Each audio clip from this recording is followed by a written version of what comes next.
Hello, my hypotheticals. It is I, Player 2, coming back at you with another Death Road video. When we left off, Star and Nimbus were making their way to Canada. It started off a little sketchy, but we had like 2 or 3 really good events that ended up making things worth it. So right now, it is morning, and there's a moose outside the camp. It looks injured and is just glaring at the group. Even injured, a moose is a really powerful creature. Probably best not to mess with it. We're gonna have Nimbus try to wrestle the moose, because that's always fun. He wrestles the moose, arms locked with hooves, in a test of strength and willpower. He wins this pointless contest. It's a triumph over nature. The moose seethes over the loss and saunters away. His strength increases.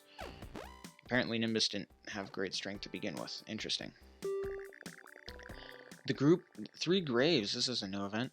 The group passes through a graveyard. Nearly every grave has been dug up, most from the inside out. There are 3 graves in a row, undisturbed, with the names Grid, Nicholas, and Louis.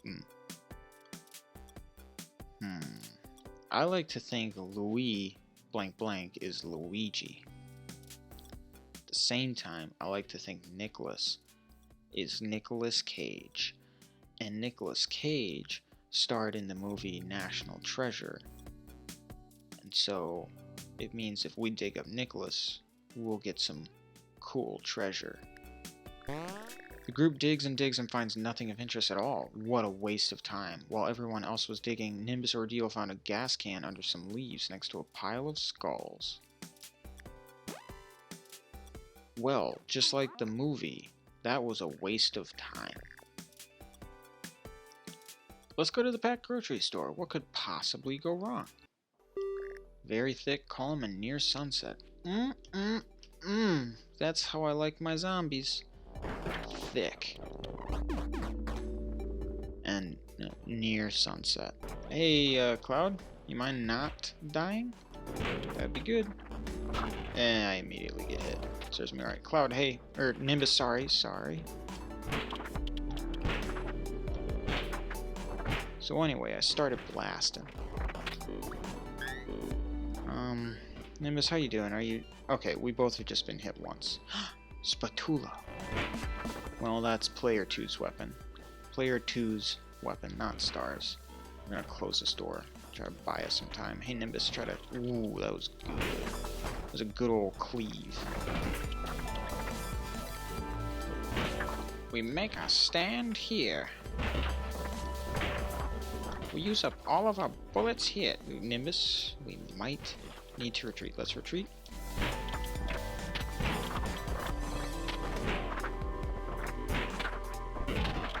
Way to go, Nimbus. Okay. Here is my strategy, right? Have Star, who has not good shooting skills, shoot the zombies. This is real bad. I don't think I win here. Assuming Nimbus isn't tired, we're gonna have to switch to Nimbus for a moment here.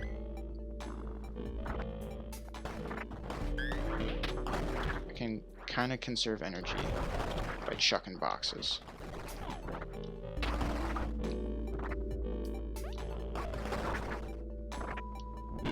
Okay, so here's what we're gonna do.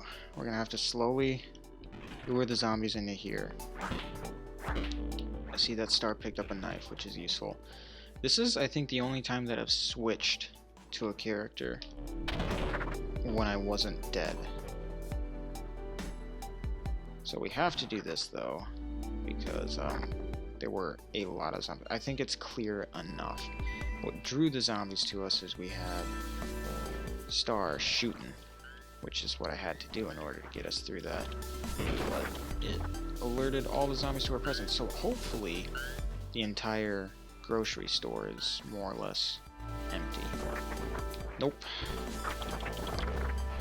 Switching to Nimbus again, because I think I'm a little bit more controlled than the AI with weapon timing, and Star just goes for the shooty shoots.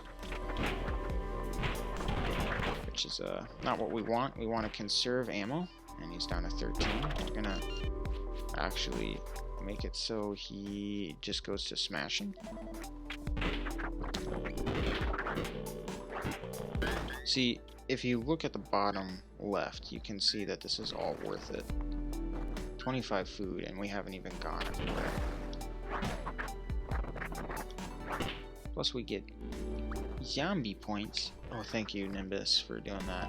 That guy might have been able to get a chunk out of me. Or out of Star, rather. And let's be honest, Star cannot afford to lose any chunks. He is not a chunky boy. He is one of the skinniest people I've ever met. That's a good thing. He's somehow healthy despite his diet consisting of pizza and cookies. So good on him. I just like to think that Jupiter is immune to the effects of everything. Time, disease, crippling depression. He's just immune. Like, nothing can touch him. He's allergic to so many things, but what he hasn't stopped to consider is that the world is allergic to him. They just, nothing's going to interact with it, ever. Like, COVID-19 is allergic to Jupiter. Just, it can't possibly affect him, because the moment it goes to, like, make contact with him, it just dies. It's gone. The virus just, like, is no more. And you would think, oh, well, that means Star of Wisdom is the antidote. No, that's not, it's not the case. Not antidote, cure. Antidote refers to poisons, right? And just that. Well, what a good run. 41 food, 8 gas, which we didn't even need. Someone heal us up, Nimbus. Good on you. The group finds a new person. Christ? It's the second coming. Is this blasphemous? Or has Jesus come? I didn't think Jesus would look like that. The thing is, if he isn't... Oh no. If I assume that he isn't Jesus, and I keep on going, and it turns out he is Jesus, that means I go to hell. But if he isn't Jesus and I take him on, he's not a rare character or a familiar character, in which case I've broken the rules. And then I go to hell. So what we have to do is remember that it's actually Star of Wisdom who's making the decisions here. So we're gonna leave Christ behind. Jupiter can deal with the aftermath. Yo, people who make this game, hear me and realize that it's an amazing idea. Have a game mode where there's an equal chance to run into a good version of a character as there is to run into a zombified version of that character, and they have all of the strengths that character would have. Obviously the zombies can't use guns, but they can use things like swords. If zombies could use guns in this game, you'd just lose. Although, getting into a firefight with the undead would be kind of fun. Thanks a lot, Zombie Obama. See, that would be a good boss. That would be a good boss battle in this game. The group finds a pristine roll of toilet paper. This is kind of too real right now. The group finds a pristine roll of toilet paper. While scavenging, toilet paper was the first thing to run out after the apocalypse. There's still tons of canned food and ammo left in America. Decent butt paper is used up fast. This is the rarest resource possible. Choose wisely. Choose wisely. Yeah, choose wisely. We don't need the morale, because we're already maxed. We're going to trade it away ASAP. The group decides to sell the roll of toilet paper as soon as possible. It's not worth carrying something that valuable around. A settlement buys the roll of TP for 20 food. Not bad. Imagine living in a world where, like, people would give up sustenance just so they could have a clean, comfortable wipe.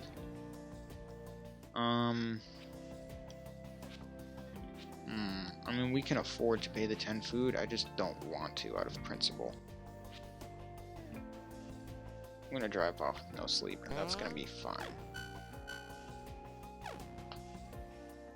Just cracked my elbow there. The group finds a health food store. It seems like no one bothered to loot because the food was disgusting. Most of the food seems to be rotting away, or maybe it's not. It could be that the food is supposed to look and smell like this. Normally I would ignore for morale reasons, but I think Star would, he'd recognize that food is food, and, it's worth taking it. Also, Star was just kind of oblivious to the negative effects of it, so he's fine. The group continues making progress along the death road. Is this another trader camp? That was sudden. Yes! It's a fire sale trader camp. Give me good stuff. 60 gas. Yes, yes, yes, yes. Double barrel shotgun, even though we have one already. Yes, yes, yes. Let's get a scythe as well. Why not? Delicious. Okay. I think a scythe for 10 food, even at a fire sale, is a little much, but whatever. Okay, so a secure junkyard is going to have a safe, which means we got to find some keys. Or a combination code. Combination lock code.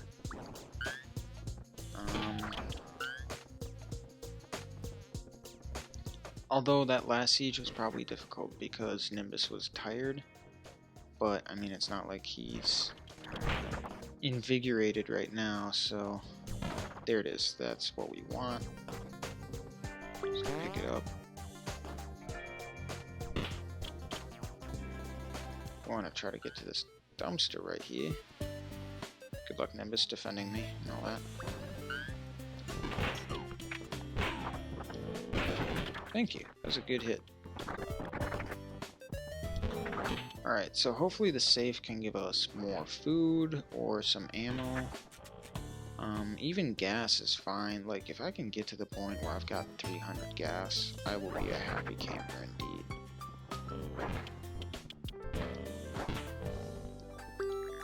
So we can get shotgun with 20 shells, a knight sword, or a cowboy rifle, or a box of 75 bullets. See, the knight sword can be sold for food.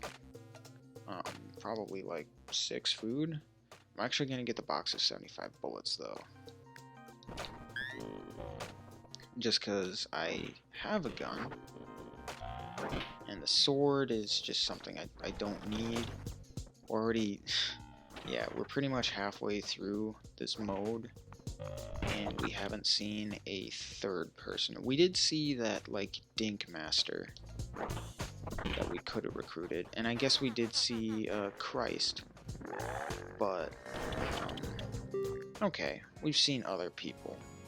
But I still feel like we haven't seen as many as we should. Whoa, it's Dinosaur Dan! It's nice to see a familiar face. He hasn't seen the group yet and is real busy picking his nose. He's the hero type and an athlete. Also, classic Dinosaur Dan. Yes, recruit him to the team. Yes, I'm so excited. Dinosaur Dan's loyalty revealed and it's maximized. A man in makeshift armor, made from athletic gear, is standing guard in the middle of a narrow wooden bridge on the road. He's wearing boxing gloves, staring forward at the car, silent as he walks the way past. I don't think our strength is very high. Yeah. We're gonna go off of the idea that our strength isn't very high, and we're just gonna plow through with the car. The group just ignores the armored man standing in the bridge and crashes right through. Thunk! The car gets through but takes some damage. We've depleted a lot of gas. Everything smells a lot different than it did before soap became rare.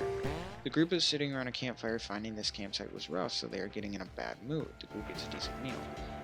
Dinosaur Dan's gonna plan out tomorrow, and his morale increases and his wits are revealed. Good old Dinosaur Dan. The group explores a fairly quiet city. This is a good chance to resupply in relative safety. Let's go to a bookstore. I think our medical is okay right now. Also, hero type, what that means is Dan can save somebody from dying in a text-related event. The science of shooting, that's actually good too.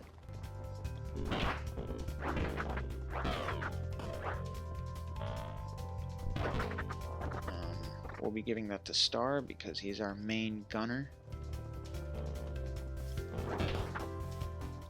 He'll be good at shooting because he plays Exit the Gungeon. And everybody knows those skills are transferable. Dan, he lives in a slightly more populated area than myself, but it's still kind of, in the grand scheme of things, the middle of nowhere. He is a very talented individual. He's very endurant. He is, I think intelligent. He would say he's not. But I think he's quite a smart man, and he also has a high level of charisma, which I think is very important in surviving a zombie, any sort of apocalyptic scenario, because you want to be either the person that is in charge and is able to tell people what to do, or the person that the person in charge likes. And I think Dan could fill both roles fairly well.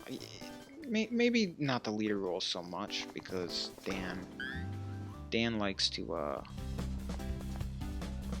how do I say this without sounding mean? I don't want to be mean. I'm not trying to be mean. Dan's a follower, not because he lacks the ability to lead. I think that's just where he's comfortable. He likes being able to support someone else in their endeavors, which allows him to just kind of be chill and go with the flow, and be helpful at the same time. There's less responsibility being a follower, I think, and I think Dan knows that, and realizes there's more fun in being a follower, and there's nothing wrong with that. Anyway, that was an unnecessary tangent. I think Dan has a lot of survival skills. I think he also has been... Oh, I think we can go down. Let's get out. I think he's been taught a few things by his parents that are helpful, and he also lives with multiple people, which could actually be a bad thing, because that improves the chances of one of them being a zombie and eating him. But if none of them are zombies at the start, then shoot, I screwed up. Then he's got a squad right off the bat. So, not really in a dangerous spot, possesses a lot of good skills, he's very charismatic, he's comfortable being a follower, but I feel like he could be a leader if the situation demanded it of him. I think he's good at shooting both a bow and a gun. He's also quite strong and endurant. The one downside that Dan has is I do think that Dan is the kind of person that would risk his life. He says, he'll joke around and say that he wouldn't, he'd just leave somebody to die, but I do think he's the kind of person that would sacrifice himself early on. He's the guy that in season 1 you're like, wow, I really like this character, I hope he makes it all the way, but then, man, he doesn't even make it past it. Nimbus, get in the freaking car. Get in the car. He's the character that, like, doesn't even make it past episode 3 because he immediately sacrifices himself for one of the stupid characters that should have died. That being said, I'm gonna put Dan at like 9 out of 10. The group now has the book The Science of Shooting. Everyone gets a chance to read it and learn some new things. That was a long time just to say that Dan would probably survive. The group finds a gas station far off the main road. Someone has looted the store and there's no zombies in sight. The gas pumps are old and don't seem to be functioning. Nimbus Ordeal is going to attempt to fix pumps. He tries but gets nowhere with them. Darn it. The car is broken down from use and abuse. We're actually going to abandon the car because it is guzzling gas. And Star of Wisdom is Pathfinder. So, well, the group's attempt at camping is interrupted by a very angry bear. They are forced to abandon the camp with a little sleep and must make a panicked decision about what to grab fast. Let's fight the deadly bear. Let's fight it and die. Let's do that. The group, ambushed by a bear while sleeping, decides to fight. Havoc ensues. We're all hurt. The bear retreats. The group is able to get back to sleep. The group eats a decent meal. And Star treats some of our wounds. So the bummer is our gas and our food is actually being depleted quite rapidly, which I don't like. Yeah, let's check out the car. This is fine, right? I don't need this rifle, do I? Dang it, we got an ice cream truck, which is just as bad.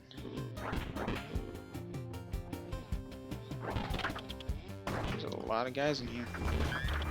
I needed to go in here for the key. Guys, get him off. Get him off, Jupiter. Jupiter can't die. He's fulfilling my legacy of going back and forth between the south and the north.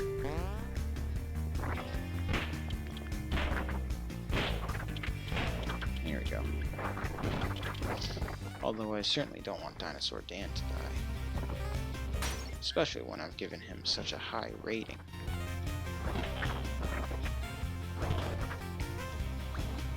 Wonder what toilet I'm on for the toilet genie.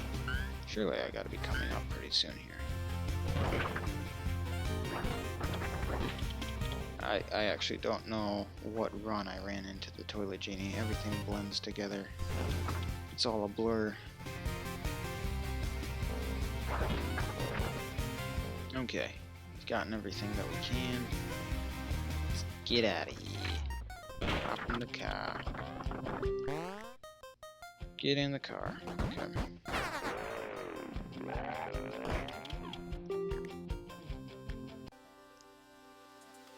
Well, food's looking okay. Night siphon. The group sets up camp late. On the nearby highways, a bunch of abandoned cars. They're broken, but many should have a little bit of gas. Who would you like to send one out to siphon it? We're going to send out Star because I don't need him to have...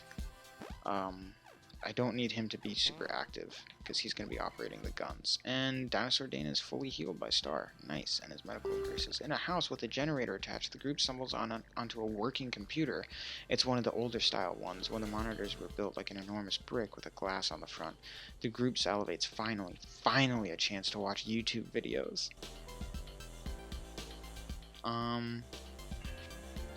Would we try to get on the internet? I mean, the internet wouldn't work. But, yeah, Jupiter loves watching YouTube, so... The computer makes strange piercing noises and distorted chirps. What the heck is going on? Nimbus Ordeal fiddles with the ancient computer. It is a complete and utter mystery. Nimbus Ordeal starts to make headway into understanding very old computers and somehow car repair as mechanical increases. Okay. But our morale decreases because it was a frustrating experience. That's okay, though. While driving on the death road, the group decides to make a stop for supplies. Danger Rangers or House Rescue? See, if we go to the Danger Rangers, they'll give us a bunch of bonuses, but it's a pretty deadly experience. However, we can leave at any time, if I'm not mistaken. So, let's do Danger Rangers. The group sees 4 people in bright, shiny outfits. They're running around punching zombies and doing little poses. They get overwhelmed by the swarm and flee in different directions. Sardine packed, irritated, late morning. Okay, let's try to save them. We're gonna equip Dan with a rifle in case things go awry. And then I don't expect Jupiter to do much slashing, so, well, yeah.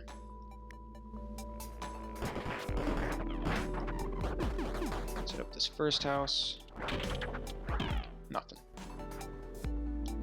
Something that's not ideal with the whole Danger Ranger situation is that I don't think there's any place where you can actually get supplies. So you just kind of have to hope that you find... And Dan's already shooting, which is something we don't want. Yes, I could set it up so that he only physically attacks for now. But I don't know how quickly things will change. Wow, okay. Especially if Dan's getting cornered. There's got to be somebody in this one. Okay, this is a bigger house.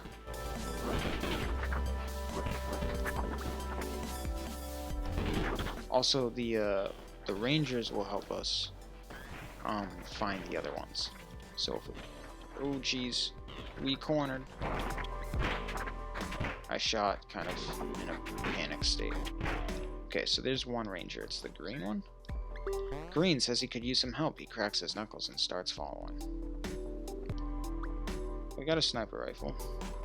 It's cool. Hey, Pink says she is glad Star showed up. She assumes a martial arts stance. Yes, okay. Orange says she needs to get back to her team. She does a fancy kick to emphasize her sentence and loses a shoe. Oh, my confidence is boosted. Yes. Blue says he got separated from his team. He does a few little poses for no good reason. So now we gotta all get to the car.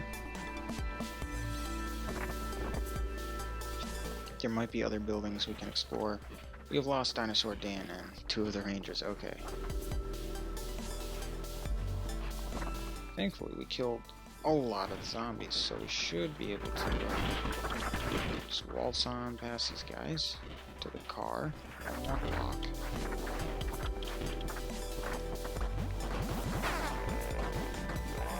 Okay, we did get everybody. Fantastic. Let's see what they give us. The group escapes that swarm suburb. Pink unleashes her healing ranger ray. Orange bestows some of her energy and fitness. Star's fitness increases. Nimbus Ordeal's fitness increases. Dinosaur Dan's fitness increases. Green grants some of his famous strength. Star's strength increases. Nimbus Ordeal's strength increases. Dinosaur Dan's strength increases. And Blue gives an inspirational pep talk. Our morale increases. I think that was ultimately worth it. Anyone want to do a sing-along? We should do a shut-up-along. Okay, Star. You find a woman in an abandoned town resting in a looted store. She's wearing a cleaning uniform. I wear these clothes because they're comfortable and stain-resistant. And I use this mop as a weapon because it's a good weapon. That's all. Stop asking me questions. This seems like a rare character, so I'm going to recruit her. Girelli? I don't know if this is a reference or anything. Spins her mop rapidly around her wrist. Time to clean up this mess. Mop water soaks the group pretty bad. Girelli joins the team. Anyway, we're gonna call it right there. We're gonna pause right now. Star is tired. Star has a noble... We're actually gonna read the descriptions, then call it. Star has a noble bearing. Nimbus Ordeal is fleeing from a mysterious past. Dinosaur Dan is covered in dirt. And Girelli isn't necessarily a cleaning woman. She might just like the outfit. Okay. Anyway, thank you guys for watching. This will probably get broken up into 2 more videos. And hopefully Star can make it. Hopefully I stop making unnecessary risks with him. But you know, I never learn. This Omega streak is gonna crash in a ball of fire and disappointment. Just you wait. And on that positive note, see you later, chumps.